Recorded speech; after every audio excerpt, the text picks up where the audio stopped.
Rowdy star Vijay దేవరకొండకి ఖుషి movie చాలా crucial. లైగర్ flop తర్వాత గట్టెక్కకపోతే అడ్రసే గల్లంతయ్యేలా ఉంది. ఇక హిట్ బీట్ ని సొంతం చేసుకున్న నిఖిల్ ఈసారి గట్టెక్కితేనే పాన్ ఇండియా మార్కెట్లో గుర్తింపు దక్కుతుంది. హీరో రామ్ పరిస్థితి కూడా ఇంచుమించు ఇలానే డూ ఆర్ డై అన్నట్టుంది. రౌడీ స్టార్ విజయ్ ఖుషి మూవీతో దండెత్తబోతున్నాడు. పాటతో ఆల్రెడీ దాడి చేశాడు. కాకపోతే ఇది తన కెరీర్ లోనే క్రూషియల్ మూవీ.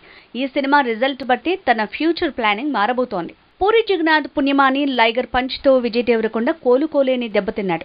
పాన్ ఇండియా మార్కెట్లో వెలగలేకపోయాడు.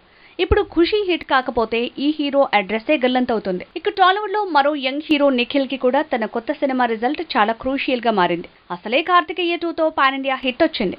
ఆ మార్కెట్ ని స్థిరపరుచుకోవాలంటే తను చేస్తున్న మరో పాన్ ఇండియా మూవీ స్పై గట్టెక్కాల్సిందే.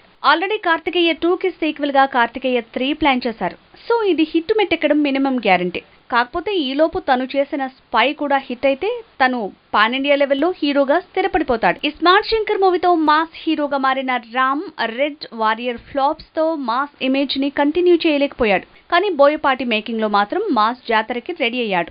ఇది హిట్ అయితే వెంటనే డబుల్ స్మార్ట్ శంకర్ మూవీ కూడా ఉంది కాబట్టి లెక్క మారిపోతుంది. లేదంటే హ్యాట్రిక్ ఫ్లాప్స్ తో అడ్రస్సే గల్లంతవుతుంది.